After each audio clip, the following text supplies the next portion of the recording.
This is from Biafra's Got Talent. We are letting Biafrans know the reason why we should remember those who gave their lives for us, those who died that we may live. You died to end my suffering. You died fighting for my freedom. Your blood is the seed of redemption. You are my inspiration. The deed no wrong for them, military shots at them. 67 to 70, we remember them. 2016, 38 May, memory still lives in our mind till today. Wonder why they refuse to publicize the genocide. The world media turn blind eyes to our plight. It's time to arise, land of the rising sun. Let's rise one more time, let's rise. Yo, we will never forget our fallen heroes. Those who gave their life for us.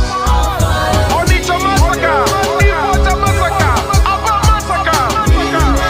We remember you. Alright. Tell them I got that day. Remember when me tell you say I got that day. Yeah, I remember that one that called us a Bruce Mero. Ojukwu like a Abapanuku. But them we boniro. Me tell you what I look pandi, what pandi Samiro. Me tell you what I day. For me the plan and the rest of man I tell you what I do. Me never give up. Me tell them fallen heroes, I want to promise you something today. We must fight together, no retreat and no surrender. We must hold them down till the end of time. The most important thing is that we will restore Biafra. May your soul rest in peace. I look up to the sky with tears in my eyes for other Biafrans and for freedom had to die. We will never forget you as the days go by. You are always in my heart, we'll never be apart. They fought for our freedom, they died for our freedom. They fought the Nigerian soldiers in the war front without food, without guns, for our freedom, for our life, for our own good, for our children. We love them, our heroes, we want them. My heart bleeds when I saw them slain. Where will I be now if not then? They will remain indelible in my heart forever, forever, forever, and ever, and ever, and ever. We serve in your plantation, and the way you paid us back with your bloody starvation. We play in our history that the death of my people is a mystery. No going back to get to a victory. I had a voice now call for vengeance. I never get bomb, I'ma blow like a vengeance. Yo, we will never forget our fallen heroes. Those who gave their life for us. Onitsha massacre, Ipocha massacre, Aba massacre. We remember you. Alright. Where will I be now if not you? You died at Mali.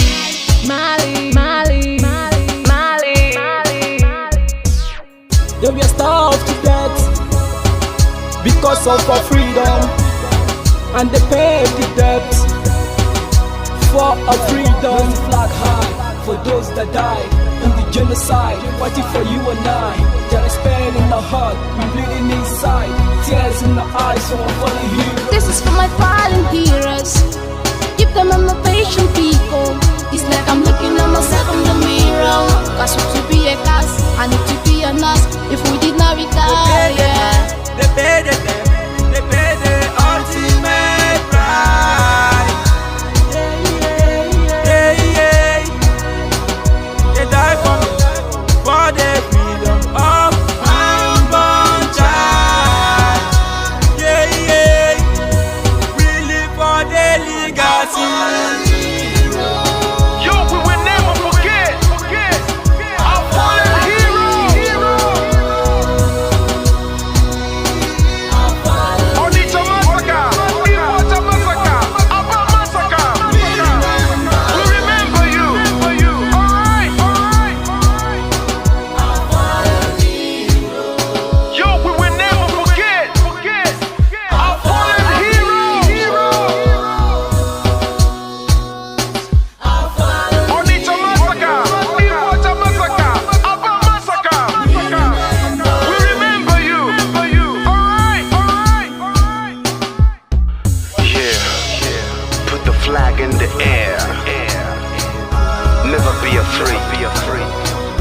march on, cause we are more than conquerors.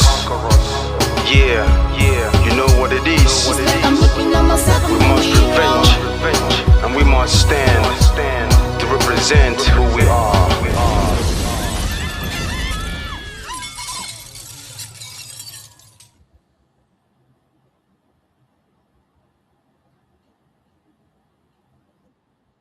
Fight on, brave boys, fight on, heroes of our fatherland.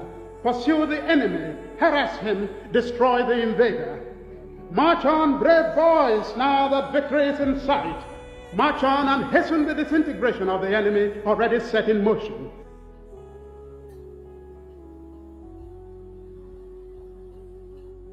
Fighting a war, knowing the difficulties, the odds against us, there is an element of fatalism, people feeling, well, if the world chooses to abandon us, then perhaps it is better we all perish. They don't ever consider a Biafra not free. They believe in either Biafra free or no Biafra at all. That means none of us living to see it. I need Biafra freedom. We Biafrans, we need Biafra freedom. For this, I decided, even to die, that Biafra must have its own freedom.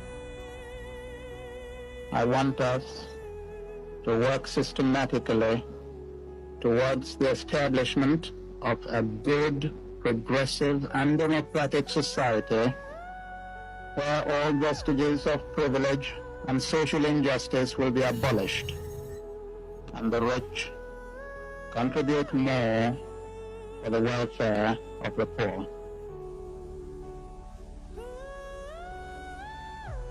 If civil war comes, and I do think it is imminent, you're quite right, it will for us be the price of freedom. Our people here have for a long time been prepared for this eventuality, and I am confident of their readiness. I think that when it does come, that the people on the other side would be surprised as to what they're going to get. And I'm confident that it will not last long. We'll surely come out as a nation because we're fighting a just cause. Even a little child on the street will tell you this. We shall never go back to Nigeria again. God's grace will surely emerge as a nation. And so, as far as this war continues, we'll fight to the last man. This is what Biafra is, the end of the journey for a persecuted, massacred, pursued people. We have made all attempts at a democratic resolution of this crisis. I have offered open elections, plebiscite. I have offered just an open carte blanche suggestion, anybody who can find a democratic way of finding out the wishes of the people, let him suggest it and we will go for it. Another Savior. Holy, holy, holy, holy, Odumegwu, Ojukwu. Another Savior. Another Savior. Holy, holy, holy, holy, Odumegwu, Ojukwu. Another Savior. Holy, holy. If you do not believe in what we are doing, then you better get out. We're not going to stop. God knows we can never stop until Biafra is restored. We are peace-loving people. We abhor death and killing of another soul. It's in our nature, that's how we are. But because of that, they have been coming and killing us all these years. We've kept quiet. They've been killing and killing and killing quiet. We have a case at the ICC. We have a case at Africa Union. We have a case at, what else again? pending before the UN in New York. We've been to Geneva to tender our case. Before UN, till today, nothing. In fact, the more we complain to them, the more they come to abduct and rape our children, the more they come to kill us, the more they want to take over our land and our forests. And who told them that's going to be possible in our time?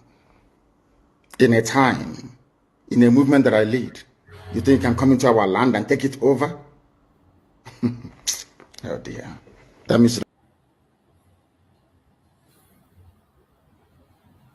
Welcome. Thank you for joining us on this evening program. I appreciate everyone that have connected. It's going to be a very brief one.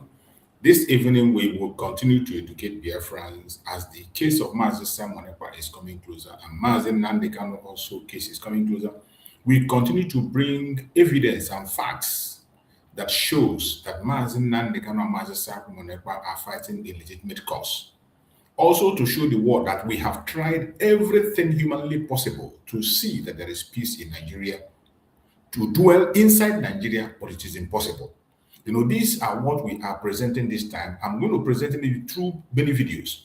I will bring videos that will show the world that there is nothing you can do to salvage Nigeria, and there is no kind of negotiation that you want to do today that have not been done before. That is why we say the best thing is to go through the legal process, allow our leaders to be free. And then, if they want to dialogue, they should come through the door and dialogue. At the normal state, Biafrans have taken every legal step. Biafrans have passed through every legal process, but Nigerians seem not to understand, and Nigerians do not want peace. So at this time where their case is drawing closer, we will try to educate the world. We'll try to present to the world through our program and show the people why Mazi Nnamdi Kanu is doing what he's doing, why Mazi Simon Ekpa is doing what he's doing, and why they must be freed. They must be freed. Because no sensible person will allow himself to be in a country where there is no growth, in a country where they do not want peace. Peace is between two people. It cannot be between one person. And from beginning to the end, it has always been the Biafran people who are trying to salvage the Zoological Republic, Nigeria. But at the end of the day, they are the ones that lose their life. So this evening, we are going to establish this fact through so many videos I'm going to play. So I want you to be patient, listen carefully from the beginning of this program to the end. You are going to learn a lot. I am going to play a video from Aguiyi Accord. After the video of Aguiyi Accord, I will play a video that will show the experience of people, even those who claim to be one Nigerians, who came from abroad to establish in Nigeria, how they ended up. And I will bring a debate between Mazi Simon Ekpa, Dr. Masanga, and Patrick Lumumba, Dr. Patrick Lumumba, Professor Patrick Lumumba. Many of you know Patrick Lumumba. He was in a program with Mazi Simon Ekpa and Dr. Masanga that you all know. And that debate was heated on how to salvage Nigeria. I am going to play that video again so that those who did not watch it will watch it. It will reflect back that these suggestions have been on the table, but Nigerians seem not to be making a headway. And all these videos I'm playing today is to confirm the fact that our leaders are innocent and they deserve their freedom. They are only prisoners of conscience. And those who are promoting the zoo and piloting Nigeria do not want to see reasons. But that will not make us to keep silent. I don't care how much they attack. Both the attack coming from the Biafran people themselves and from outside. I am doing my part and I will continue to do so. So let us go into this evening program to share these critical information to support what our Prime Minister Mazi Simon Ekpa did and what our Mazi Nnamdi Kanu is defending today. As Mazi Simon Ekpa is coming to court, every evidence to show that Mazi Simon Ekpa is innocent is what we are bringing. Every evidence to show that Mazi Simon Ekpa was fighting a legitimate cause is what we are sharing. And I want you to pay close attention. My program is not only for Biafrans, it is also for those who are non-Biafrans, to let them know why we are doing what we are doing. It is not out of greed, it's not out of envy or jealousy or fraud or anything or our resources. No, it is to save life. And what we are following today, the path we are following today is the only path to save humanity, to save Africa. Whether you like it or not, it is a truth that has come to stay. Let us listen and hear what they have to say in this program. Very, very important. Hang on there, share the program if you're not done so. Share the program to anyone around you. It is important. Every information is important at this point in time. Remember, the case of Mazi Simon Ekpa is coming out in the next 4 days.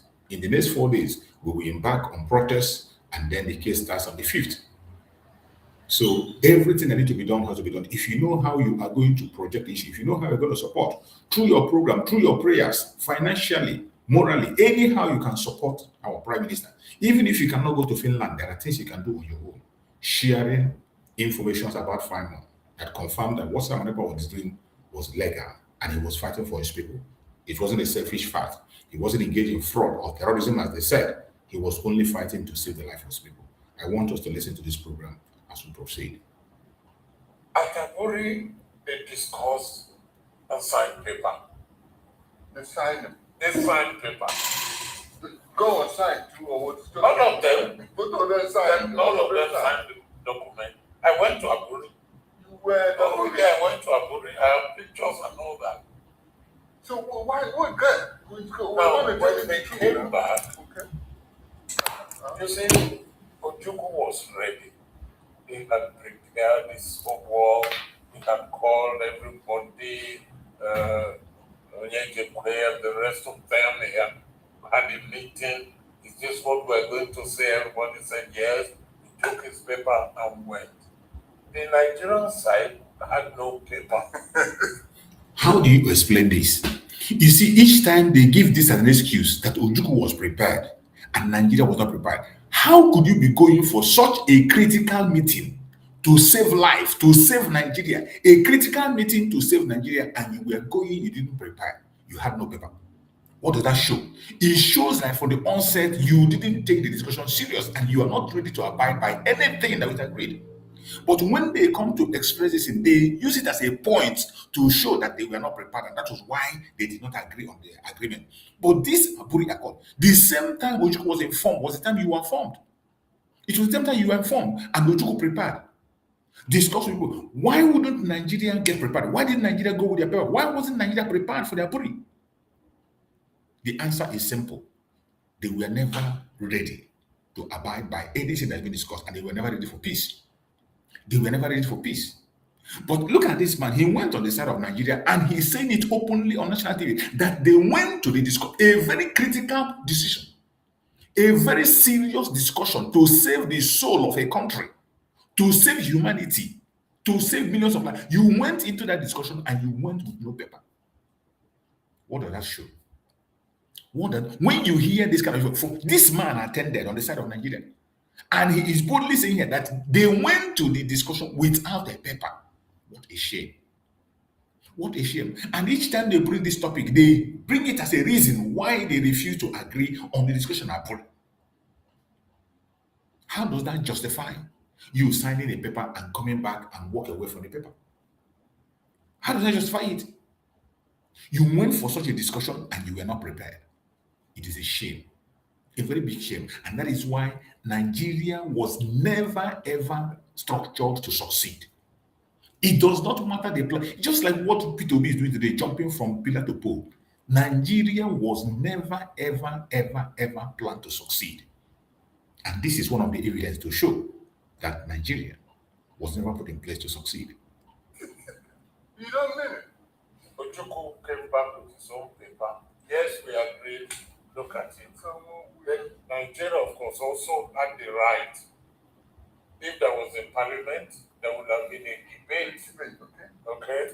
But it was military, and the civilians advised the military to say, no, this is not quite good enough.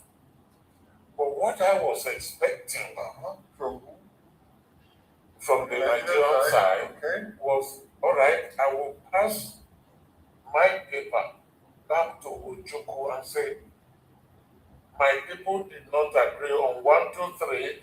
We agree on 4, 5, 6. Can we meet again? Well, Nigeria tried for the meeting to take place at Benin. Ojukwu did not. Then we could have gone somewhere else. So I'm looking for solution That's right. That's my point. I'm looking for solutions. But we didn't do that. Ojukwu said on Zaburi will stand. Of course, Gawan is a question on Zaburi you will fall.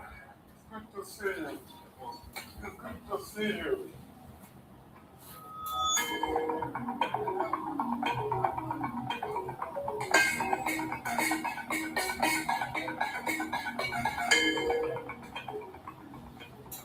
So I see you in person without a visa.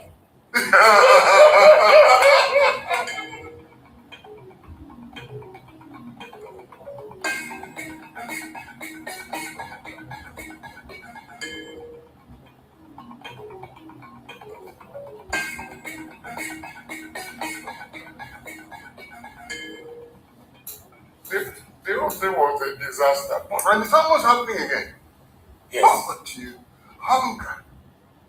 Jesus Christ, when we have so much, God has blessed this country abundantly. It's a pity.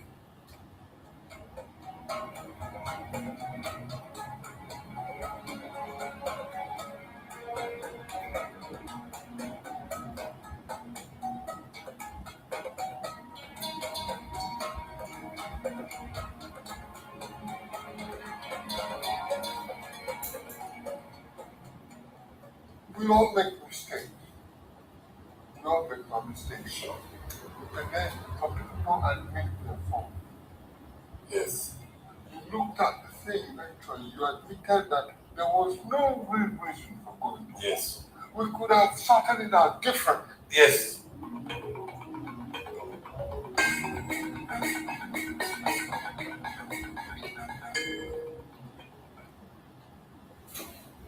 Now you have heard it. These are the two people that the BBC used to put together their fake documentary.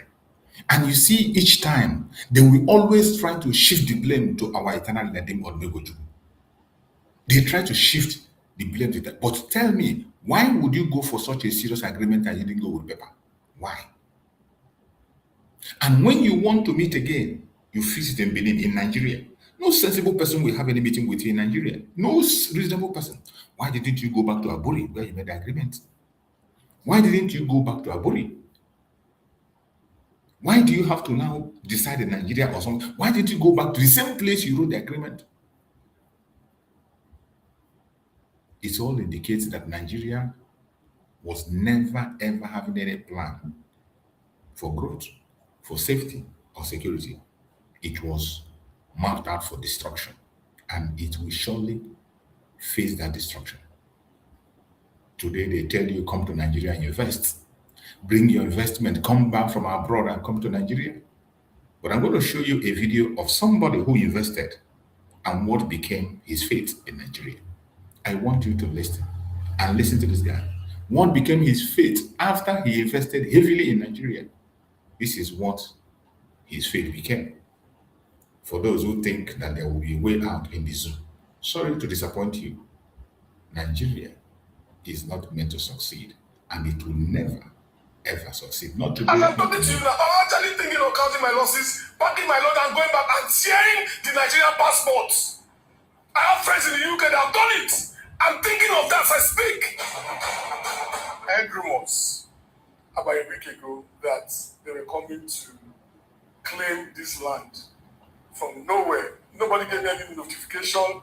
Nobody came to me with any form of notice. I decided by myself on Sunday to shut the place down and start evacuating my equipment by myself.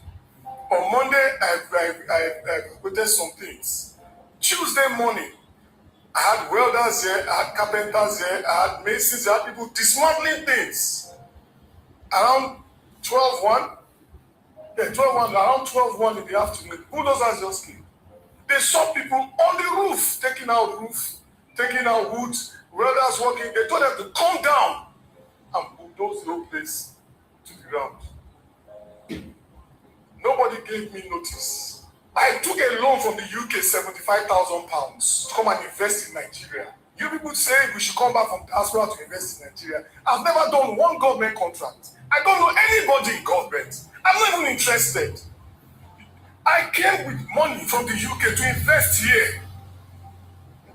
So I have to deal with that loan now. 84 staff. 84! That's what I was feeding here. I built this place a year, 3 months ago exactly. That's when I built this place. It's painful. I stood there and I watched it go. Nobody cares. And you're telling me now to convince anybody to come from diaspora to invest in this country? Look at 84 people. What are they going to do? I have a choice. I will go back out my losses and find a way of sorting out the loan I took. Look at 84 families just from stopover. There's a place next to me called Barbados. There's Amalashita. There's RM's. There was Hunters. There was Aris.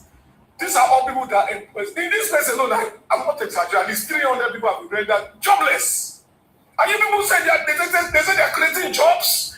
Is this how you create jobs? I've been working with this organization because this place has helped us, so many of us, a lot.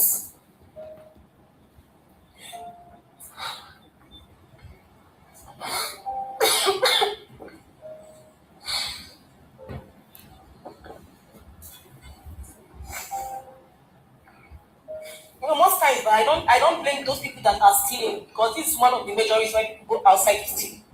The government are not helping matters a lot. They are not. The little place where we are working to feed our family, and they have taken it away from us. Nigeria has happened to me. This is where I feed my family. This is where I don't even have any this, but all I just want to say is that I am disappointed in the Nigerian government. I'm so disappointed. I have 2 children. Right about now, I don't just know what to say because I don't know the way forward anymore.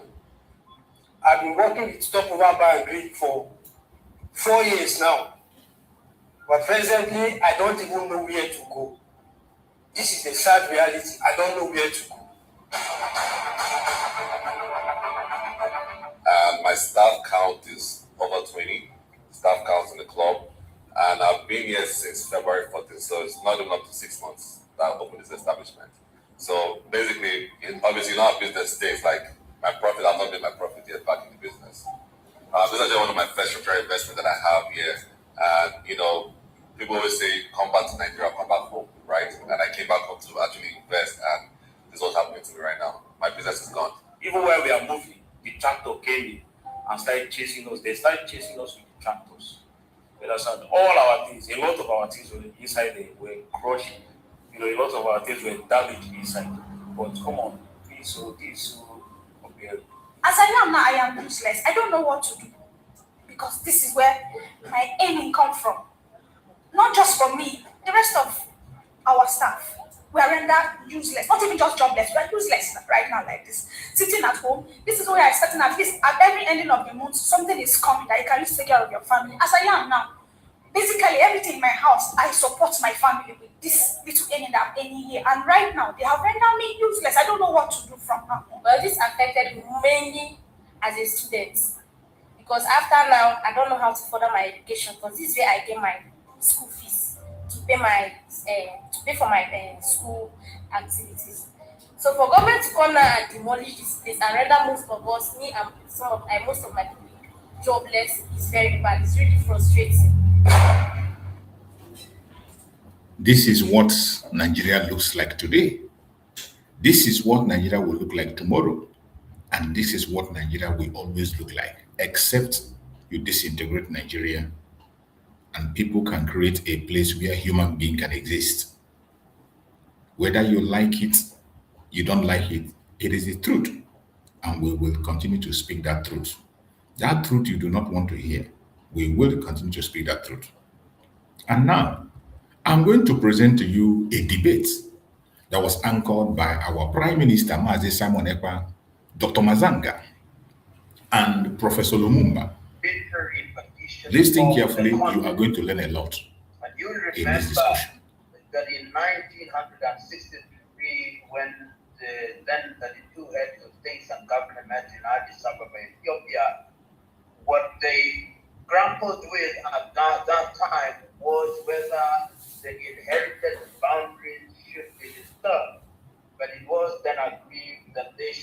state, and hence the doctrine of the inviolability of inherited boundaries adopted in 1963 in Addis Ababa and reiterated again in Cairo in 1964.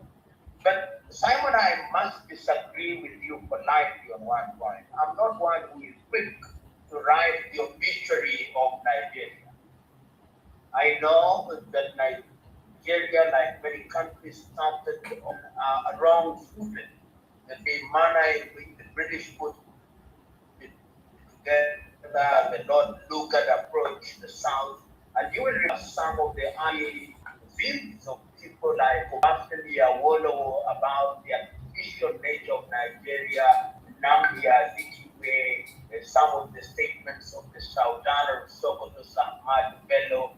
You will remember the sentiments of Chukwuemeka, Odumegwu, Ojukwu during the meeting in Aburi in the 1960s.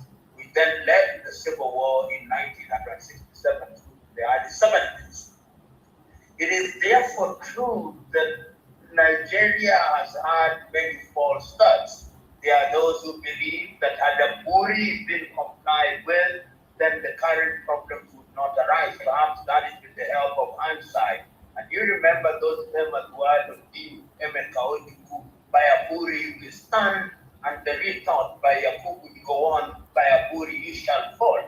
So that some of the arguments that we put forth are these, that in fact, the whole idea that Nigeria is federal is a lie.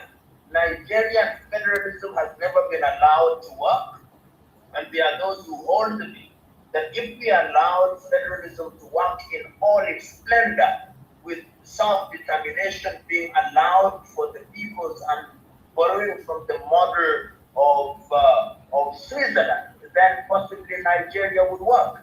But you and me know that there is a cabal within the political class, within the militarized, the politicized military class, who love Nigeria to be dysfunctional as it is. My own view is that before we write the obituary of Nigeria, which I would hate to write, and as we look at a pan-African initiative which would de-emphasize the boundaries, Nigeria ought to be renegotiated.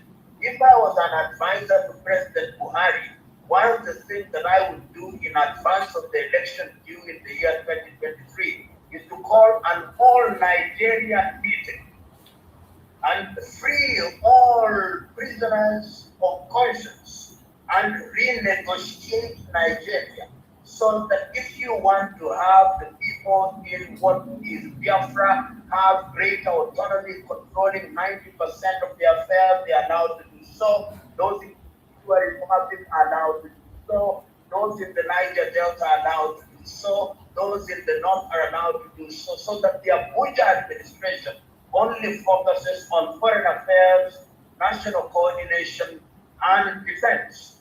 If we did that before we go the whole hog, then we would save Nigeria and make Nigeria a better citizen for the new Africa that we want to create, where the inherited boundaries are only valuable for purposes of administration. The passports will disappear, the visas will disappear, and we will have something that was conceived and articulated by people like Kwame Nkrumah in the 1950s. This is the kind of staggered approach that I would take, but I agree with you that as it is now, there is a dangerous diversity, and there are people who are now paying homage to gods of ethnicity as a way of retaining themselves in power, and they don't care about Africa, they don't care about Nigeria, and these individuals must be stopped in their trap. And I can't agree with you more. Africa cannot, every African is a Nigeria, and West Africa would be swamped by Nigeria if Nigeria were to break down. That is something that I fear and shudder in my. Thank you very much, Professor P.L. Olumuma. Taking us a diversity and always positive pictures between Ekpa and the L of We had another conference in Mombasa. And yeah, but I agree with Simon that there is a dangerous diversity. There is a dangerous diversity. My push. Dr. Lumumba, can I put in the word before I forget? Professor Lumumba, I am very, very happy to see you here today. I am very, very happy. It is an honor to be on this platform with you. And so I am very, very happy to be here with you today. You made a very good point. The point you made were very, very clear. You agree with me that, we have a very dangerous diversity in Nigeria, which is not working, which makes Nigeria not to work. You've also pointed a lot of very concerned issues like the Abori Accord. I will start from there. You mentioned Abori Accord. You mentioned that the Nigerian federal government system is a lie. You mentioned that we need to renegotiate the Nigeria system. You also mentioned that for things to work, that you would advise the man called Buhari to free all prisoners of conscience. You also said that disintegrating Nigeria, you will not give obituary to Nigeria. All those things I agree with. But then, one thing I have to tell you, Professor, is that you should know your status in Africa, as we have in Africa as a country. You are somebody that your word is being taken very seriously. You advise presidents, you advise government officials, you lecture them, and they take your word very, very seriously. So you have to be part of the solution of Africa, starting from Nigeria. There is no way, no matter how you want to shy away from this truth, it is a fact that you have become a figure that everybody is looking up to. And you must live up to expectation. You must make sure that you leave a legacy that you deserve. You deserve a legacy of somebody, not just about lecturing the politicians and political leaders in Africa, but you are going to leave a legacy that of Mandela, because for you to be, propagating the Pan-Africa ideology, you are going even, if I may even use the word even better and more bigger than what we have in the name of Mali. Now, for us to solve the problem of Nigeria, you have to put yourself in our shoe. In as much as you love Africa, in as much as you want Africa, the kind of ideology you have for a better Africa, you have to first of all put yourself in our shoe. Those of us from Nigeria and from Biafra, you have to first of all put yourself in our shoe. What if you are the one? What if you come from Biafra? Would you be saying the same thing? As of course, if you find yourself in political class, like we have to be in Nigeria, we don't expect you to change from what you are saying. But what if you are in the position where we are today, where we have traveled abroad, traveled all over the world, and we participate in building this nation, we participate in building some countries where we find ourselves, and we are doing very well. Will you have the same opinion that you don't want to give obituary to Nigeria? The answer is no. So I understand also, because you are a very influential person and you teach, you speak with them, and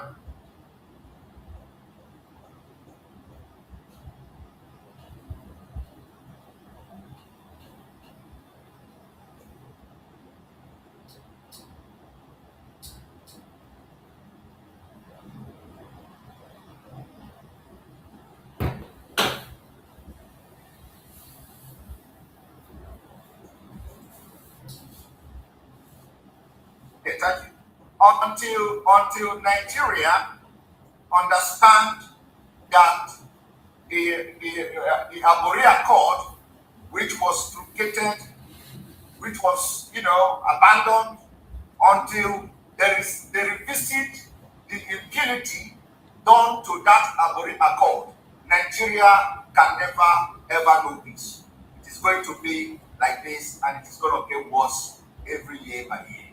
Abori Accord was a sacrilege done to the people of Africa, because everything that happened in Nigeria will affect Africa. So the question is, why are people not advising the people in Nigeria to look into the content of the Aguiyi Accord. They have forgotten about it. How many years now? And nobody is thinking about it. Today, we are hearing a lot of politicians advocating for the restructuring of Nigeria. The same thing that was discussed in the Aguiyi Accord. It was the same restructure. And when you hear that restructure, you watch the body language of the Fulanis that are controlling Nigeria. They don't care. They don't want to know. Because that is not their agenda. The agenda and their purpose in Nigeria project is to take over the entire Nigeria and control it.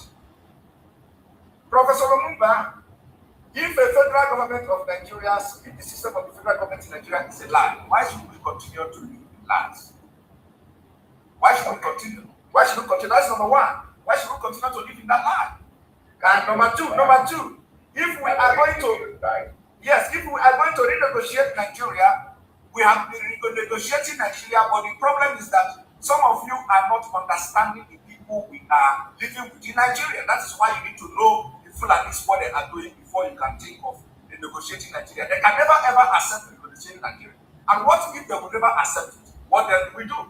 Another thing is that you say we should free the prisoners of conscience government. I agree with you. And that's why we are fighting for to make sure that Nnamdi Kanu and other prisoners, political prisoners, are released. It is also acceptable. It's a political solution.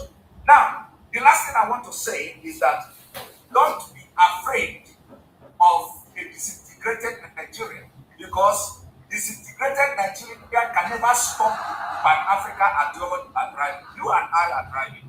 Rather, disintegrated Nigeria will facilitate that kind of ideology, because you are going to work with people that are more civilized. Coming from one country or two countries of Biafra or Ojukwu, we are going to work with people that are well civilized and well read like you. In order to make that particular Pan-African ideology driving, or you are fighting for agitating come to reality. But with this current Nigeria, it can never happen, because you will see people who are going to be kicking you back, and they will continue to kick you back, because they don't want it to happen. If it happen, they are not going to be comfortable in such African countries. Thank you very much. Thank you very much, Amelia. I can over the battle to you, and I want to make my remarks in 3 minutes. Piero Munga comes back to counter what Ekpa, and then we move to Okeke. Then we have Daniel, Awish, and others. My position as a Pan-African, of course, I want the United Africa. But the United Africa with the womb bleeding is not what Massago wants. The United Africa with womb is what I get. Clear up with my friend. But I'm already telling you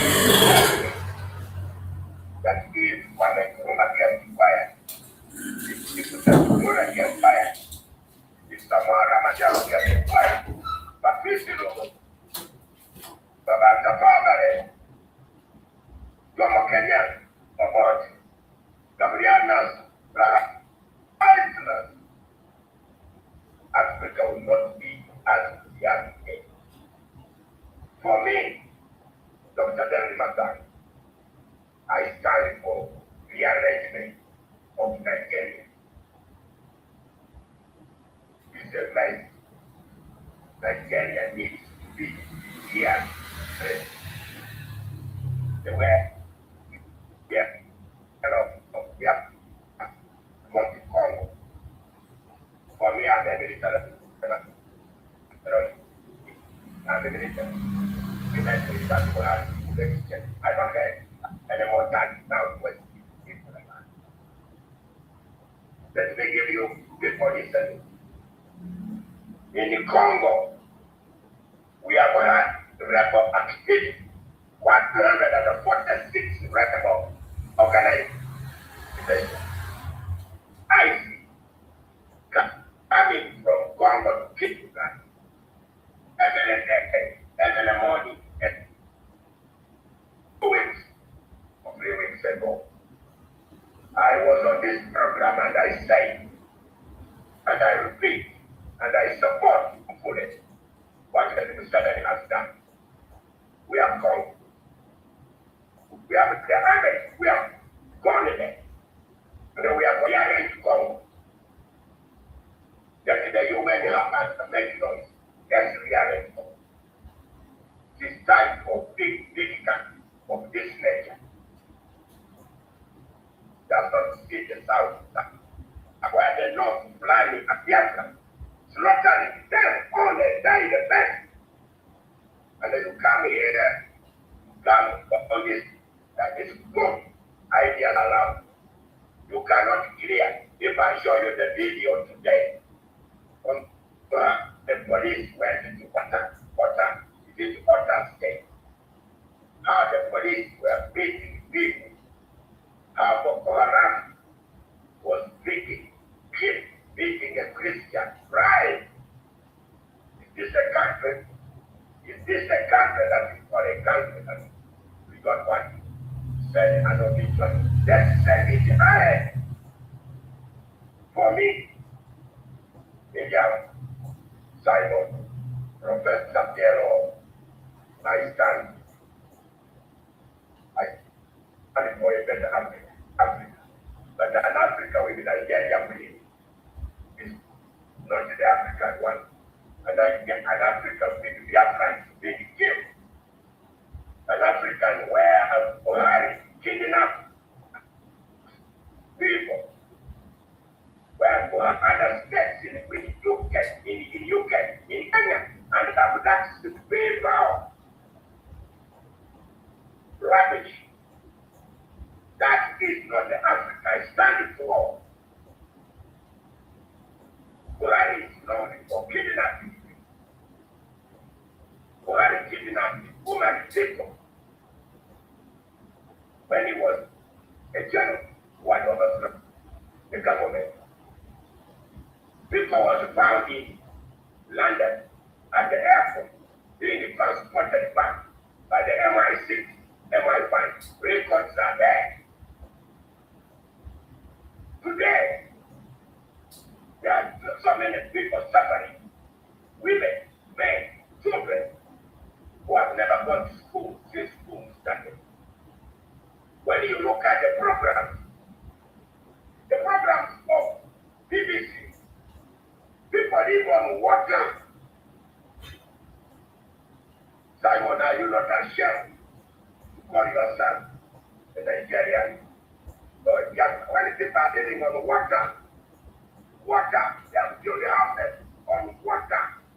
You enter your house using a boat. This is the country we want in Africa. Very good.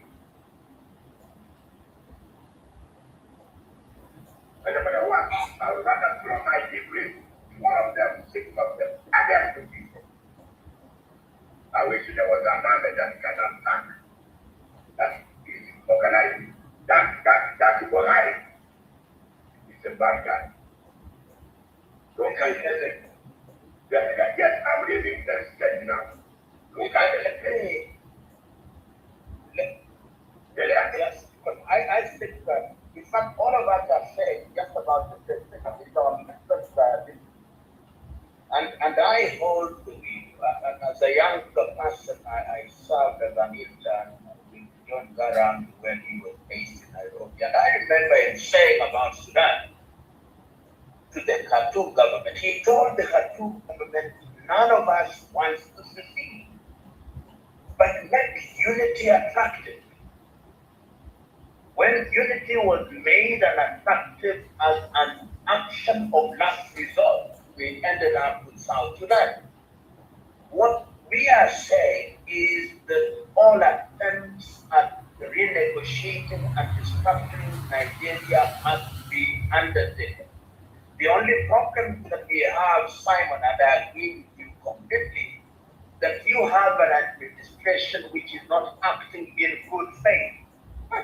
And it is the absence of good faith that is undermining and is making everybody suspicious. All of us on a daily basis see footages of people who are complicit in activities which undermine the very integrity of Nigeria. I think it is General Muritala Mohammed said that if an insurgent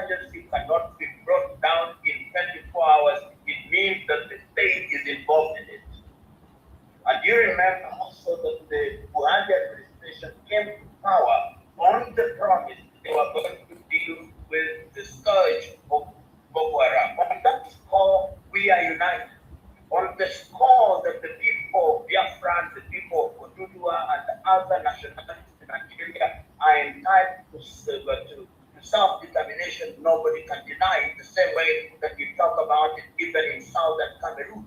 The question that we are addressing as it is now, before we dismember Nigeria, is there not a last-ditch effort that can be undertaken?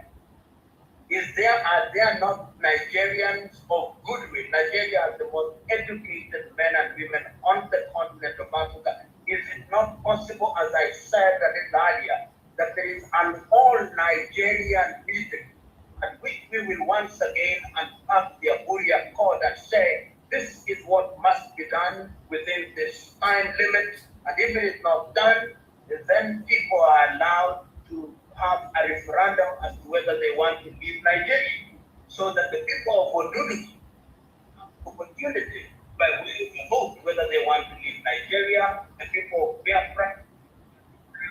And I agree with you, Simon. The fact that our people enjoy self-determination is not mutually exclusive from the Pan-African agenda. It is not. In fact, it's by dint of the enjoyment of the dividends of self-determination that a stronger Africa will be created. But I want us to look at the stage and the process of going about it. The last issue I want to address is this. It is not easy for an outsider or any outsider like us to have a complete picture of the situation. And therefore, we must admit that some of the comments we are making are being made on the basis of ignorance, because we are not on the ground. To that extent, I must concede that even as we do so, you who are on the ground must be able to listen to the outsider. Sometimes the voice of the outsider is what stops total destruction, because we mean well. Yes. We mean well, and we know that your people have been suffering, and we don't want them to continue suffering. So understand us as friends of goodwill, who may not be in a position to completely empathize, but our intentions are good and noble. Yes. Yeah, thank you very much, Professor. Yes. You cannot negotiate with a madman. Exactly. A man who doesn't like negotiation. A man whose job is to assassinate people, to kill people, to render people. How do you negotiate with him? How many people are dying in Onitsha, Enugu, in southeastern Nigeria? Professor, you are saying we are outside. We are not outside. We are there. We know the number of people. If I show you the videos that I get every day from the ground, how people are being slaughtered. Africa must stand up. The AU must stand up. We cannot go on calling ourselves African Union when these guys are suffering. If you look at the number of refugees that Kenya is receiving in Kenya from Nigeria, it's true. Uganda, Zimbabwe, South Africa, all Biafrans are out, are being slaughtered. They have left. Some who have remained there are being eaten. Buhari has become another Idi Amin, a cannibal. He eats people now. He cannibalizes people. Dr. Matanga. What head of state is this? You call him a head of state. I am waiting for him to go to London to a hospital again. I am myself going to be there. Because that is the way I finished the abacha. And that you understand, he said something this morning, very wise, very nice. Obasanjo, it is Matanga and the rest of the people who went to the Nigerian embassy, High Commission, every Friday, for us to stand and demand the release of Obasanjo. I took part in the demonstration. We will keep Abiola in prison. And then a gentleman, an activist, still meet up today. It is sad that we have kept quiet. We are keeping quiet. The population is being wiped out. Now, I don't know how Nigerians will be married in the future. Because all the girls in Nigeria have been taken by Boko Haram. There are very few left. You wake up in the morning, you find Boko Haram has kidnapped 60 girls, 20 girls, 100 girls. Oh my God. Is there no rule of law here? Can surely Buhari was a general. If the general has faith, as Biafra is saying, Utara saying, if the war cannot be won within 24 hours, then the army itself is involved in the war. And I want to put it, submit to you, Miriam, that it is true. The Nigerian army itself is involved in the killings of people. That's why the war cannot end, the killings cannot end, Boko Haram cannot stop. The country is collapsing. Professor, we cannot hide anymore. Either we move as AU collectively with our voices and do one thing, call for reorganization, rearrangement, use any terms you want. Give the Biafrans to referendum, give states to referendum, the will to change, the will to govern themselves, the will to keep security. When I looked at the documentary of BBC Media, I was very touched. Human beings are living about water, in water, houses in the Delta region, houses are built in water. The man, a BBC Nigerian man, was back home. I would then do such a documentary to my country. I refuse the money. Because I wouldn't like to show a white man that this is how primitive we are. And I get it from me. I'm a different, maybe from a different hierarchy. I wouldn't. I can't go and do a documentary on that and Maron can flash it to the world where people are living on water. Gangs are killing people. A gang is agitating. They are killing people. These are not stories. They are killing people. It's their rule of law. It's their order here. Buhari has lost. Nigeria is falling apart. I submit to you.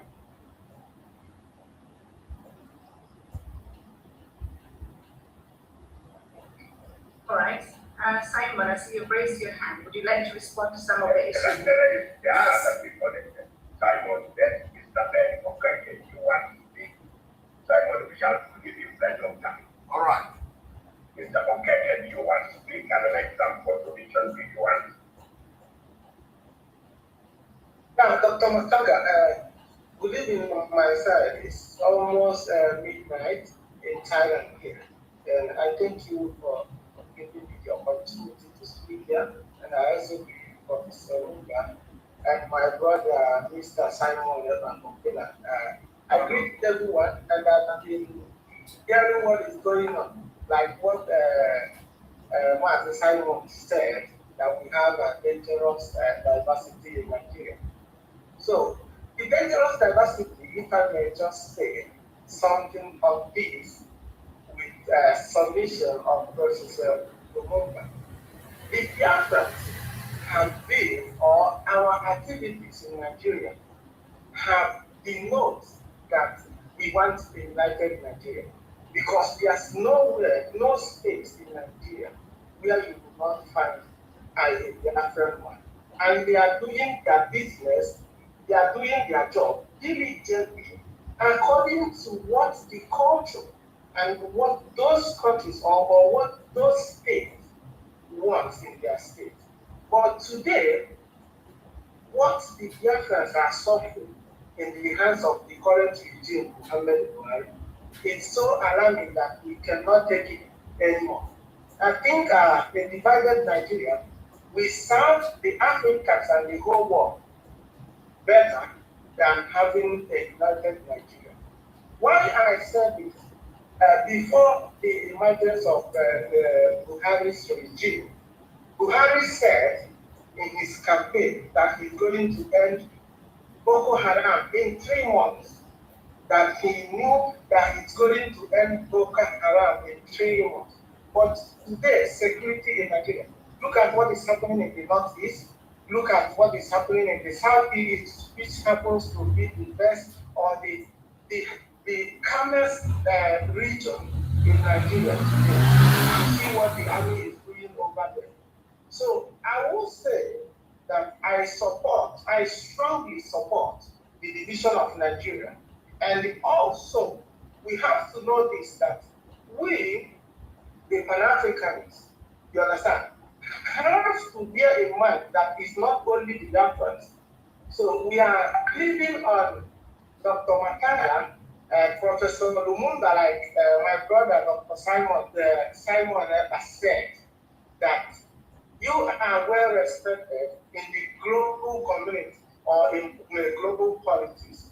There are some people who will speak up today, and the Western world, or would I say those in power, will listen to. We might be small, or people will not hear our voice, not to speak. But I think if Professor Lumumba could stand very firm or strongly and that Nigeria, that he support Nigeria should be into different countries. I think some of the world leaders will listen to them. People in Dr.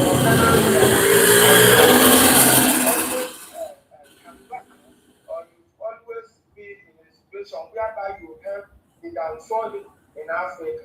I always stand with you and when I talk with you,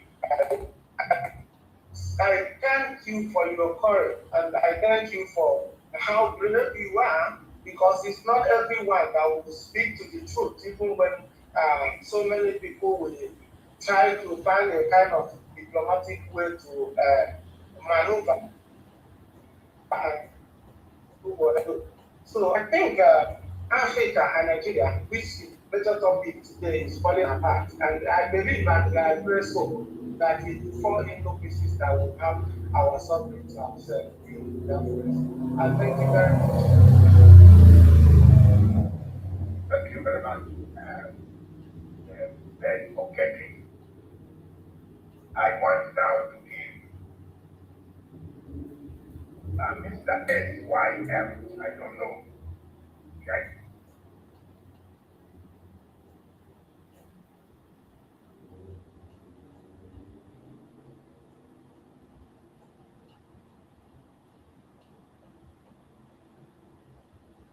It's going, if you don't set that on vigilance, it is going down, because every morning you wake up, Professor, you hear another story.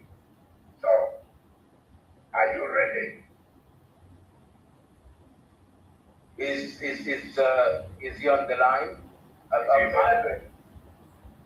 He's on the line? He's on the line, yes. Sorry. Okay. He's not coming for the line Yes, so now. Ben, I know it's late in the night, so you may want to retire there in Thailand. But I agree with you completely. The only thing that I would want to guard against is a disorderly dismemberment of any country. And as I have said before, I remember I was in Ethiopia and I did say that Africa is in danger of breaking down many African countries. But if you want countries to secede, the process of secession must be ordered. And it must be after every attempt has been made to rearrange governance.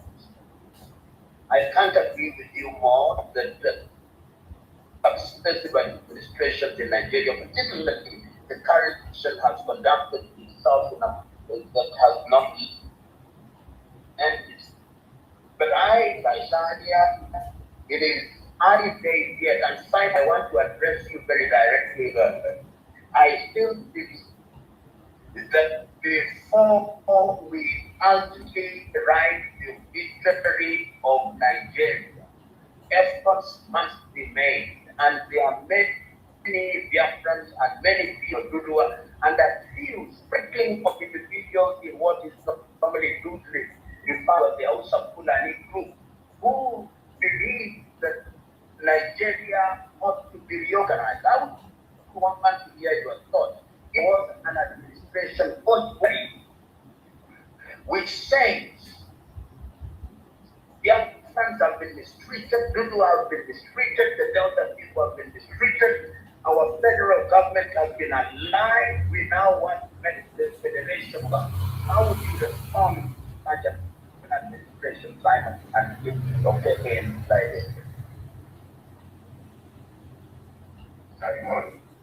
Yes, thank you. Thank you very much. Should I start? Yeah, make it. And yeah, and you. All right. How will you respond? Well, yeah. People that they can federate and make the damage, the wounds that Nigeria state has infiltrated into our people has cut. The wound has cut so deep that no amount of negotiation may solve the problem of disintegrating our system. I don't think that there is any arrangement that will solve over 5 years. I don't think there is any arrangement that will solve the continual ethnic cleansing, massacre people. I don't think there is any arrangement that will solve the burning and the annihilation of Biafra people, including land. So this wound has been cut so deep that no arrangement. And first of all, we don't trust no government that will come today. Nigeria's setup is not possible for any government to come today and say they want to reorganize something, because you need to understand the deep root of the agenda and ideology of the people from the northern Nigeria. You can be able to say that. So we wear this shoe, we know where it is paying us. So, Professor Ramunda, it is not possible. Now, the second thing the second point, just 1 minute, very important, just 1 minute. So I want to tell our Professor Lumumba that since you are viewing this thing from an outsider, okay, you have to continue to believe in what you say, continue to hear a contrary opinion, a very objective contrary opinion. That's all I want to say. So for now, since no other people are coming to challenge what we are saying, you have to believe us, because everything we are saying is available. You can see it yourself, like Dr. Matanga said, they are seen and all. So you believe our plight. You begin to hear another contract, object one. Thank you. Simon, let me tell you one thing before them that understand it. There is no better ally than one who is persuaded by force of reason. Yes. So if you recruit people by way of force of reason, those will be allies who understand the issue. And I think, to me, and perhaps this is one of something through this, probably to lay bare shoes on the ground in Nigeria and in Biafra consistently, so that those who have doubts and those who have no information get this information, and then when they are speaking, they speak from a position of knowledge and confidence. Okay, yes. Let's play one clip. That's the phone. 2 minutes. One clip and a product gets taken where the Nigerian Army, police, the DSS something, they are together. Important state, bread, that clip. Leave the clip for gaining one Nigerian Christian. We shall compare that one against another side. The one where they went in other state 2 days ago. And how they people. Let's play that clip. The clip will end 2 minutes. So let me come to Tawish. Tawish, for me, my hands are already clean. We need to, something must be done on Nigeria. The state is gone. The country that produces oil and the people sleep on water. The houses are made out of water, a boat. You are going on a boat. You are entering from water to the house. My Jesus Christ, is this a nation? And then Buhari does not even care. People are coming from the north, killing those thousands. The Biafrans are slaughtered on a daily basis. People are saying, give us all the freedom, independence. If possible, the referendum, let's choose. Do we want to remain together? The marriage is not one. Why don't you give them that democratic right for them to choose? You can live in a stagger, like a European Union and Britain. They did a marriage was over. The marriage was over. But they staggered the departure. Nigeria needs that structure, the formula, where we can stagger. Even if when the Africans that they want to go, give them time to live. You can stagger them and they don't give us or some so that they destroy me. They want to Professor Pierre Lumumba. That we will get more problems in doing that. But people are demanding for the right and democratic right of their brother. And then nobody can give them the democratic right of their brother. Dr. David Masar, thank you, colleague, panelist from all over the world. I did, Dr. Masama, this is a very good discussion we are having tonight. And from where I sit, I really can understand and feel the bitterness, the anger, the frustration that mostly the Biafran people are having. And when I listen to Simon speak and others, really, I can that feeling that they've gotten to a level where it is not about that total freedom. And there's nothing else that can really replace, regardless of whether we can continue to have these negotiations. Because as we speak today, the people of Biafra have only but been asking for President Buhari and even other regimes to just but allow a referendum to take place so that they can determine their fate. Maybe it is going to provide a solution to this problem. It may not be guaranteed that maybe having a referendum may end up in the people of Biafra maybe getting that which they have been pursuing all along. But if that is the only thing they've been asking for, they've been agitating for, is what has made so many of their people ready to be killed, most of them to be displaced. As we speak now, even Nnamdi Kanu is still actually being held in custody. I think Dr. Masanga has gotten to a level where President Buhari should get out of the insensitivity that is in his heart and mind, and allow the people of Biafra really to have this referendum. Because through that, even the world, even the African continent, even the people like ourselves who have been advocating and lobbying for the indigenous people of Biafra, who have been asking the petitioning President Buhari to allow this referendum to take place, would have made a stride or would have made a step in as far as this agitation is concerned. So I totally agree with the likes of Simon and others that this is a moment where the people of Biafra must be allowed maybe to go through this referendum. And if the determination will be that Nigeria has to go separate ways.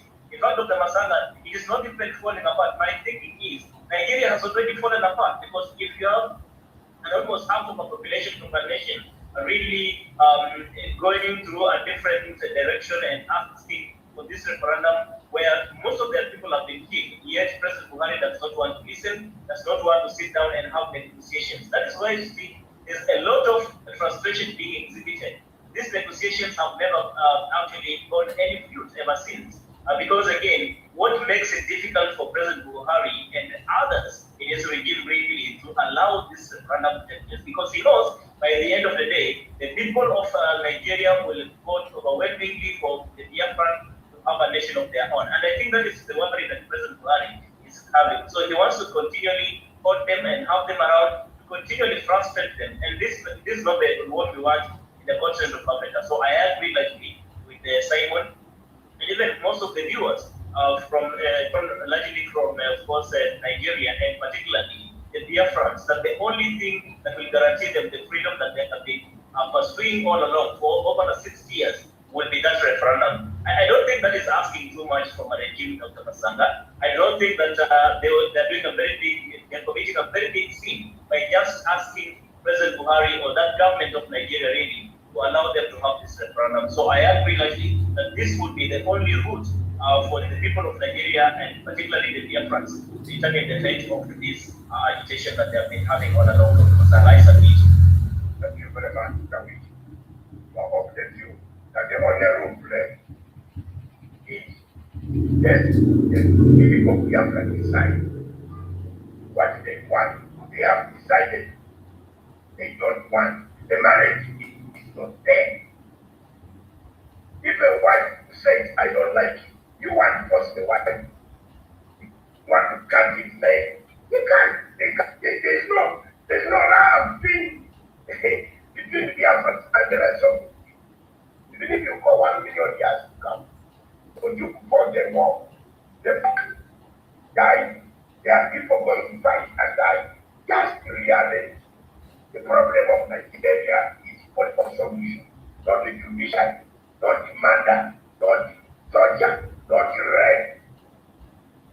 The problem of Nigeria is a political solution. Nigeria needs a political solution. Mr. Buhari, wherever you are listening to me, you have not studied more than I have. Although you went to school much higher. I studied political science. I don't see anywhere in the wisdom of the current study that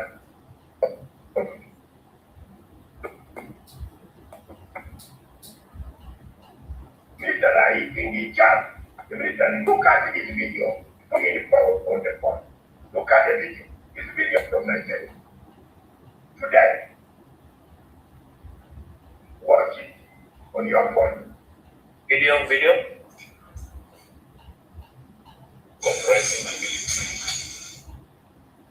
in the interest of become important or that in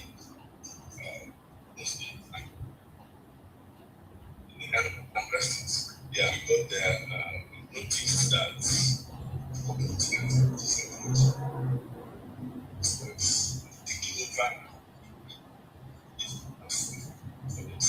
and as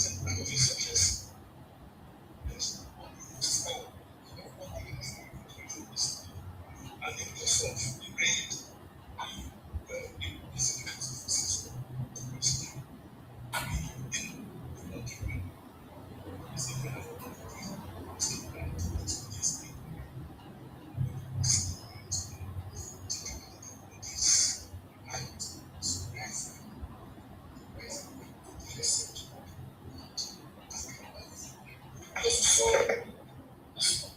so human flesh being roasted. So it was a nice soak. So we recovered a lot of vehicles, sweat of dead bodies, but they used to kidnap, kill some of them, some they behead them, and then they roast. Yes, we have arrested a good number of them. Of course, they engaged in security forces, police made a lot of arrests. And I want to commend the security agencies in the states, the PSS, the Army, the Navy, the police, for putting their heads together, making sure that no people come from the celebrations. It has been a very thing of worry. Wondering how local government like Ghana in the hands of criminals and governments. From what they have seen, I agree with me. Criminals. 20 seconds. Killing human beings and wasting human beings, eating human beings, yes. I was supposed to say 10 seconds. not to ensure No, this Okay, 5, 4, 3, 2, 1, studio. Thank you very much, viewers and listeners all over the world. That is part of the video, and it is a long video where the government that was set to protect people turned on people, arrested 50. You can see for yourself, it's a long one. You cannot finish. So every day we get killing once happening in Odessa and Peru. All those places, what happened? All those places, there are so many things happening in those places. Biafra are being killed. They are being just for the simple reason. Some of them are younger people. They have no children to leave behind. They have died. So it's not a state that thing should remain. Where is African Union? Where is the United Nations Security Council? Not really this thing. Are we not seeing this country bleeding? More before I know Professor wants to go. Let's hear from another Nigerian or Biafra from wherever it is, but they don't. I am sorry. And we are talking about the falling state. That's forever. So, Paul, tell us. Good evening, everyone. My name is Paul. I'm calling in from the United States of America. I just got a few questions to ask Prof. Molunga. Professor Molunga. Yes, and a few comments. You know, what have you done since Nnamdi Kanu was kidnapped in Kenya till now? That's what I want to know. And also, another question I want to ask him, since he won Nigeria, he negotiated or whatever, he just won Nigeria to be there, he don't want to write the universities in Nigeria. Okay? What is he going to do to Boko Haram? Fulani herdsmen that are Fulani bandits that are terrorizing before Nigeria? Because even if he is from Nigeria, he is from Nigeria. The Fulani herdsmen that are terrorizing before Nigeria, they are still not doing it. If you go to northern part of Nigeria,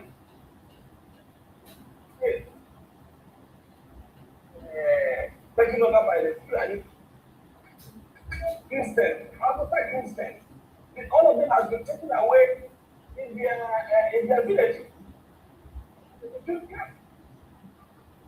Evidence to show you that Nigeria is at war.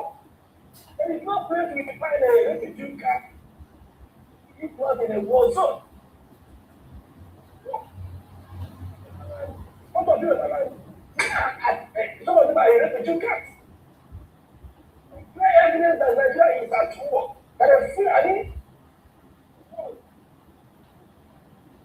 Indigenous people of Nigeria, they are split. If you go to Central North Central, which is a middle belt, they call Central. Right now, as we are talking, those areas, Fulani are killing the indigenous people. The government are not doing anything to show you that the government is more especially Boko Haram. So that's the point. How is Patrick Molumba is going to solve this problem of killing? Thank you. Thank you very much for the question of Nnamdi Kanu. Professor has talked for a long time. Simon, myself, we actually were taken unaware of the events that took place. We didn't even know that Nnamdi Kanu was in Kenya when we actually interviewed him 3 months before his capture. We didn't know. We only discovered he was in Kenya. But the matter is in the police. And not in the courts of Kenya. Professor Ojukwu another professor who is a friend of mine, one of the people that I helped to go to school in London. But you call a professor, if you ask him, he will tell you. We have encouraged him to take up the case in Kenya. And it is in the courts of Kenya. And as a result, we cannot maybe discuss much on a matter which is in court, which will be finished maybe this month or next month.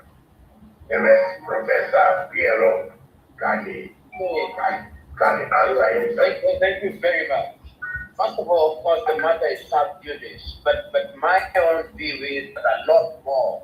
I remember there are individuals, including Simon, I think, were involved at some stage in the early days when we wanted to have this matter taken to court. And I suspect, and I'm saying this rather guardedly, that a lot more work ought to be done to support the case that is in court. Because I think there was a sense in which somebody hurried to court without certain fundamental groundwork, but I leave it at that stage. On the question on what ought to be done, I think let us not run ahead of ourselves. Everybody agrees that there is a crisis in Nigeria. Everybody agrees that Boko Haram is a terrorist organization. And in my view, to ask an individual such as myself, what did I do? It's not a proper question. Let me just be direct. It says, what is the duty of the Nigerian government and the African Union and ECOWAS in dealing with such terrorist organizations? That would be the right question. Individuals such as myself can only raise voices. And I think that I'm one of the very few Africans who speaks consistently and boldly about this. And that is the only contribution that I can make. Beyond that, I think you'd be expecting too much from individuals. Individuals can only do what we are doing. I don't have an army. I'm not a head of state. What else can I do beyond raising awareness in the manner that we do boldly and consistently around the continent and around the world? I would want the gentleman to come to my question. What else does he want us to do that we don't do, given our limitations as individuals? Let him respond to that question. Because then there is also the tendency of individuals, with individuals such as us, who raise our voices to do what we cannot possibly do. I want you to respond to this question. What does he expect individuals to do? Beyond the awareness that we have raised. Yeah, we have raised awareness. Yeah, what else do you want us to do? What do you want myself and others to do beyond what we get? Before that happens, please, Professor Lumba, I am very, very happy that you mentioned something here from the beginning. You know, I'm not going to go into details because of profession and all that. You know how what we have done, you know how I've reached you about this particular question this person is asking. Of course, not like that particular question, but when they have to do with the Nnamdi Kanu abduction. You know how I started, you know how I reached out to you. And I know your promise, and I know how seriously you take that particular issue and case. And I like the fact that you have mentioned it here. You mentioned Simon from the beginning, and then you also mentioned that something more ought to have been done, your background work. So I'm happy that you mentioned this thing. It's a record. The record I want to just point out is that when this all happened, I know how ready you were, and I know that you are still ready to help in this situation. And I reached out to you, and you gave me your word, and it is going to be on record. And I want to make it publicly here that you were ready to go to work. But today we are still coming to ask you questions because they don't know what have happened and what have transpired. And it's very sad because I respect you so much. When I reached to you, you were ready to take you were ready to just go all out. It is not that Simon. Yes. It is not only PLO. Yes, I know. But yes, I know. You are of course you are yes, you as well. But I am just addressing the question. You understand? Because they asked Professor Lumumba. So one thing is that when they see us talking on social media, they don't know what we are doing behind. I know what we have done, and I know what has transpired, and I know what Professor Lumumba was ready to do. And they don't know about it because we don't talk about it. Yes, because I gave you the number of Professor Lumumba to contact. Exactly. The constitutional lawyer. Exactly. And I read this issue. Exactly. Because we didn't understand. Some of us up to today that means that you have been condemned. Yes, which is very bad. Which is very bad. Which is very bad. I have been a friend of Biafra for 6 years, doing voluntary work without anybody giving me $1. And when this happened, I didn't know where this gentleman was. I didn't know. That I know that this gentleman was in Kenya. I would have not taken an agent. Let me tell you, Nigerians today. I will not. He requested me for the meeting. I did not request for the meeting. But had I known that he was in Kenya, I would have invited him. He told me he was in London. I didn't know he was in Kenya. And therefore, this matter is before court. We don't want to discuss money. The Kenya government is in court. The family is in court. I'm happy the brother has understood our position, my position. I did my best. I have done my best. I brought the start of the Biafran people from North. And everybody talks about Biafra. For the last 6 years, I've suffered. Being harassed by Buhari, the Jew, by the embassy, wherever I go. I am not violent. But because I fight for the book, that if you are oppressing people asking for a referendum, you don't give them a referendum. You tell the people to kill them at night. Then what kind of president is that? Dr.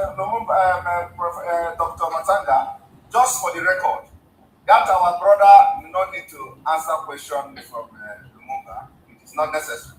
The only thing I want to make plain here is that Professor Lumumba has said something very, very important. He made a very important point, and he said more.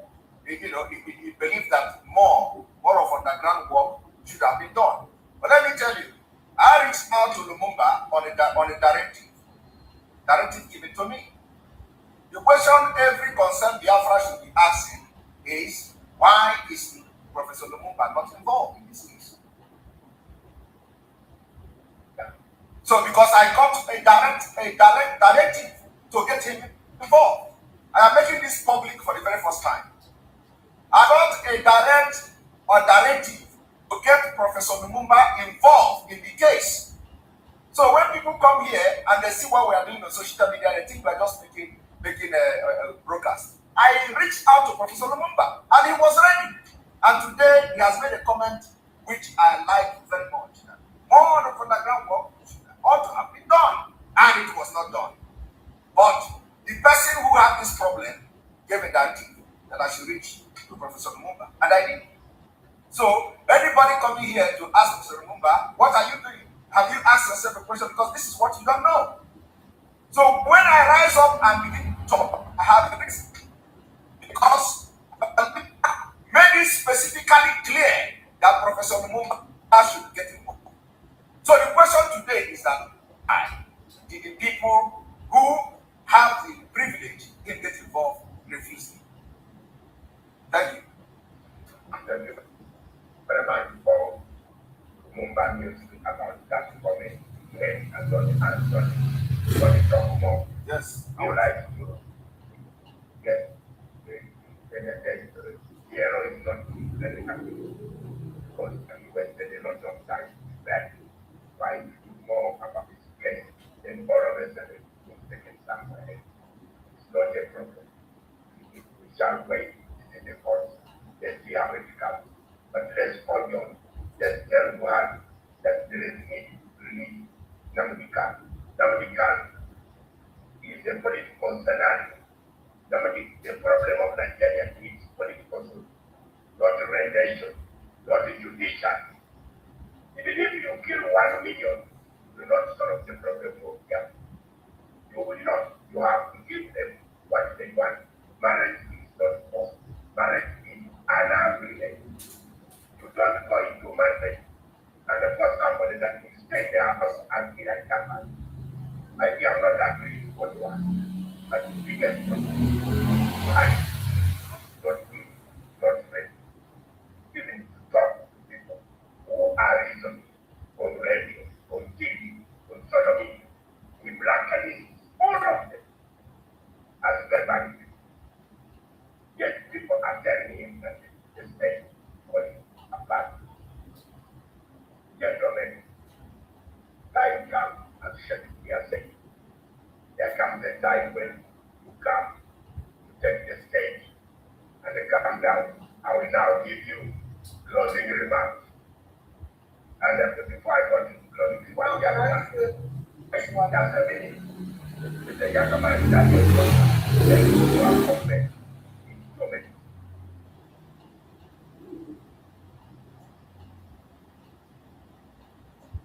Daniel.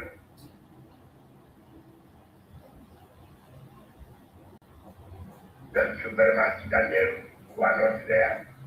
Therefore, I will begin by giving each one closing time, lecture, but in short.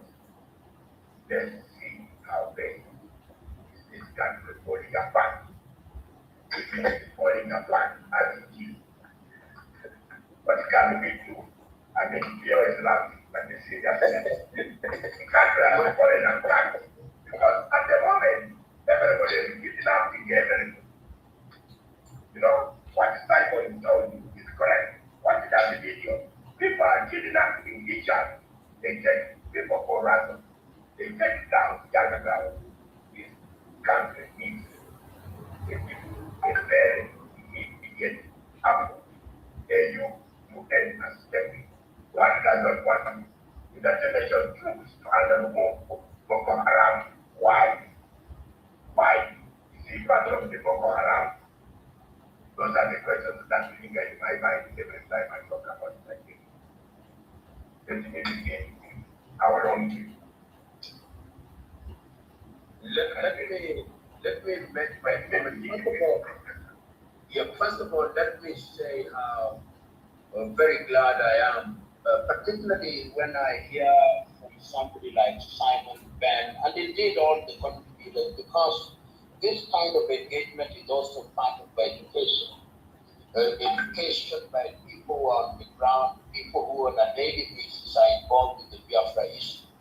And one of the things that I've learned, and this is a major takeaway from it, is that perhaps the wound has become so cancerous that even those of us who are recommending a gradualist approach must warn ourselves that we do not appreciate the gravity of the matter.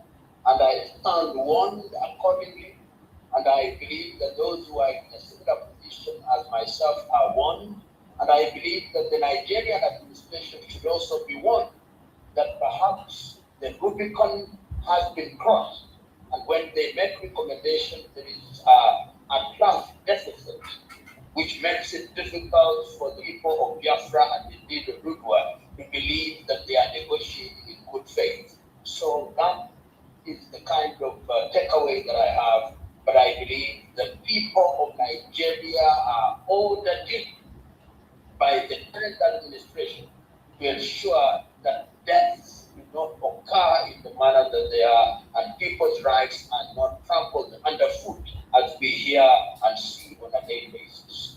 Thank you very much. Thank you very much, Professor Simon. Closing remarks. Thank you. Why you listen to the others when you close. Okay, maybe I can listen to them and then I will close. Mr. Okeke from Thailand. I know this past midnight in Thailand. Madam is waiting and make some comment. It's an important topic for me, so I don't have to speak. Thank you very much for all the contribution, especially my brother Simon. I know everybody is working very hard, especially Dr. Matanga. I always talk with you, like I said, on a daily basis, even for more than a year or 2 years, been in contact. And always talk about Nigerian issue, Pan-African and African continent problem. I wanted us to look at this way, not only Nigeria. Like what Professor said, what have AU done? What have UN done? These are tools that we have to put much pressure from the Pan-Africans like Dr. Mastanga, like Professor. If we can all put our strength in one basket to put much pressure on the government or on the superpower like UK, because I know today what is happening in Nigeria and other African states is not just from a internal problem, but it is external for me. Because when you look at the involvement of the external powers like US, France, and so many things, these are the problems we have in Africa. We say this. In Nigeria, our major problem is UK. Because of what they gain in Nigeria, they also perpetually want Nigerians to suffer or have a lot of crisis. So I think in my own idea or ideology, I think we should harmonize ourselves and put much pressure on the international community like AU and United Nations to do something about Nigeria. Thank you. Thank you very much. Jawish, final comment in a minute. 1 minute.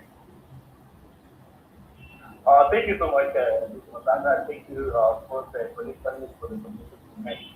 And I think Dr. Masanga, from listening to the speakers and the submissions of men, there's something that comes out very clearly.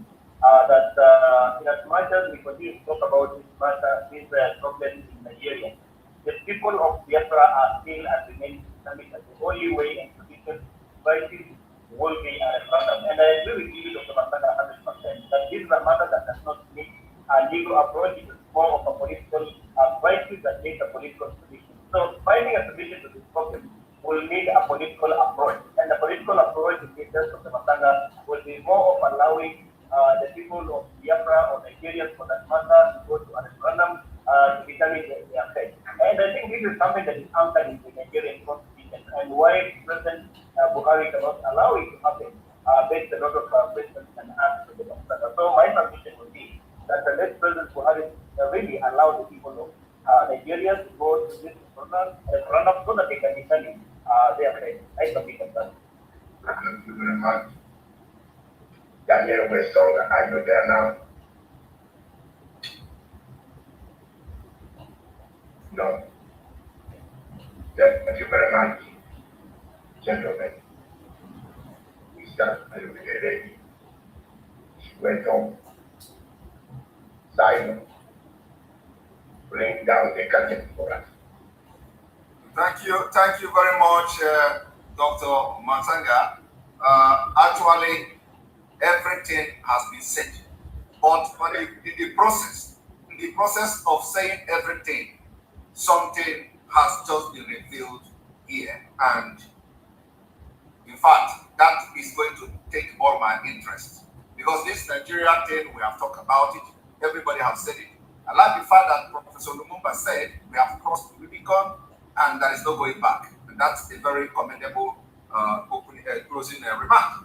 So I want to emphasize on something here today.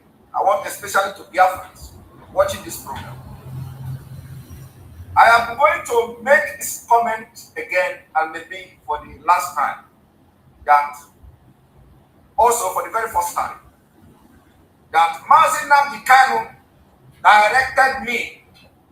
directed me specifically to get Lumumba to handle the case and go to work. I contacted Lumumba gave his consent. And the question I want to ask Biafrans today is that why is Professor Lumumba, which Nnamdi Kanu by himself directed me to get involved in the case, why is he not involved today? Every contact needed to get Professor Lumumba to work was given and provided. Why haven't these people contacted Professor Lumumba? I want to leave it to you. Thank you very much. Thank you very much. This is Masaga, Africa, last day. The program brought to you by Patriotic Africa Television. Masaga Africa perspective looks at topics that matter to Africa. What ails Africa? What kills Africa? What destroys Africa? Why are we called the Black continent? Yet we can improve and change the country. And we change or we are not changed. Since the 7 years of independence. Today, we still have no country talking in the right direction. Most countries in Africa today are talking about it. But do they know what elections are? What is an election in Africa? When it will end up by finding power, grabbing everything, and then you have nothing. What is an election in Africa when people are dying, people sleeping over water, building houses in water, and sleeping on in the water? What is it that Africa wants? My show is always coming on that every time. Watch out for Masaga Africa perspective every time from 7 o'clock up to 9 o'clock. 2 hours. Don't hesitate. You don't go away. Don't feel something is solving the problem. We have a very many problems. But today, I also didn't know that the oil of Mumba, apart from me giving Simon Minor, the oil of Mumba now. I did not know that PLO was told by Nnamdi Kanu to be the lawyer. I've learned something here very, very important today. And that is very good. PLO was involved in this case. And now we have seen so many people. And we have found the truth where we go wrong. We want to stand the people. We want them. We want to appeal to Buhari. That the solution of Nigerian being Nigerian is a political solution, not a military, not a judicial, not a nation of others who just say they want a right to go away. That's how we have organized Congo. We Ugandans have gone in Congo to organize Congo. Nigerian organization. Biafra wants the independent state. Give it to them. Give it to them. After all, the colonial boundaries that slashed our slaves. I will not be I will be asked by my father where to produce, where to deliver me from. Simon and the panel of that story, deliver me to Uganda. If I had the will to ask my mother, can you deliver? Well, if there was a way God to say, and you want to be produced, where do you want to be delivered? Or I would have said, once you get the other side of Kenya to my son. Because everybody, I don't think there is anybody on this panel who wants the worst. Everybody wants the best. That's why we go out. You can't work. You can't have unity. You can't have Pan-African. When one country is peace. More so, when that one country is the biggest in population in Africa, 220 million people, who will be buying all the goods of Kenya's factory in a week. Consuming, and the Kenya will get the money. But we are really fighting our own citizens in Nigeria. We can't buy even Kenyan goods. Kenyans cannot buy Nigerian goods. We only got to tell you every year with our suits and the perfumes. And the show the perfume, the heads of state, the African, they must come for you. Change the strategy. Give the chance.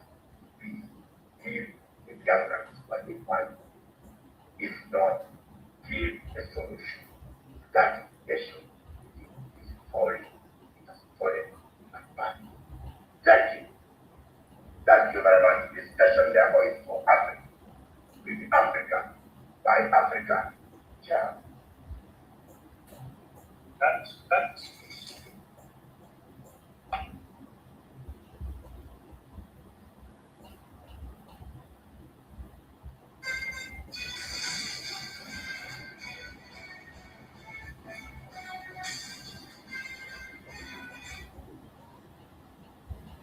Right, thank you very much.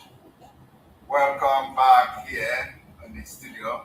This is our own studio now, and we just have to refresh before we come back to give our viewers what have transpired here today, and then also some of those things that some of you do not know. So thank you for being part of that program. One moment.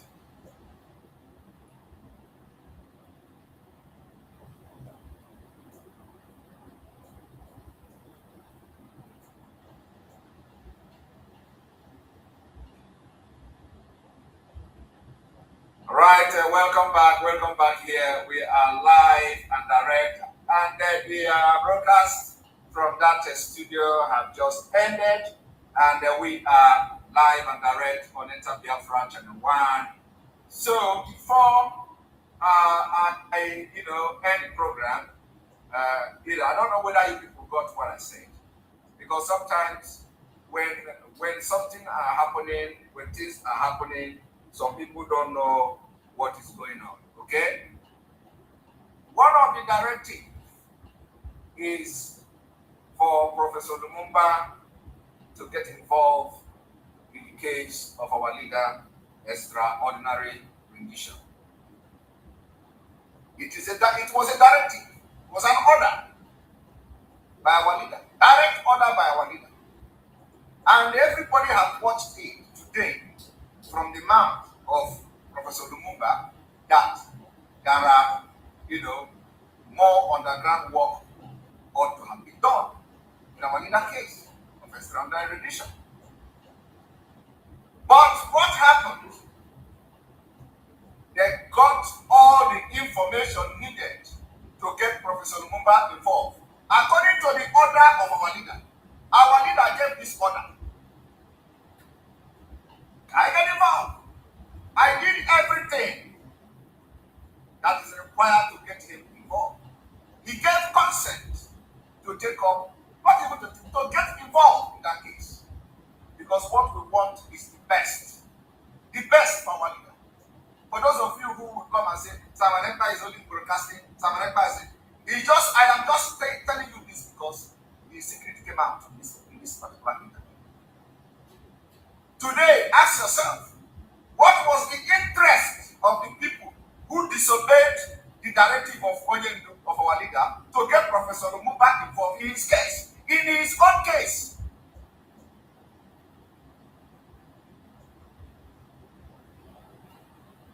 What did they tell our leader why Professor Lumumba is not involved? Or did they tell him that Professor Lumumba is involved in the case? But that was order given by our leader for me to get him involved in the case. Only to get everything required and they abandon him. Today, Professor Lumumba is in the program telling you that something more ought to have been done, and it is still there undone. That is not to say that they are not, the people that are handling the case are not handling it well, okay? But Professor Lumumba is telling you today publicly that more ought to have been done. So some of you that will always come to attack Simon Ekpa, you don't know what you don't know is bigger than you. It has come to the point where we will be punching this tire like this for people to know what is going on. So don't think that you are the only one who is concerned about our leader. A lot of us have done a lot of things and continue to do. And will continue to do until he come out. So I want everybody to post this up, let it go viral. Why is Professor Lumumba not involved in Nnamdi Kanu's case against his directive? He personally, Nnamdi Kanu, our leader, personally wants Professor Lumumba to get involved in the case. Why they didn't involve me? Thank you very much. May God bless you.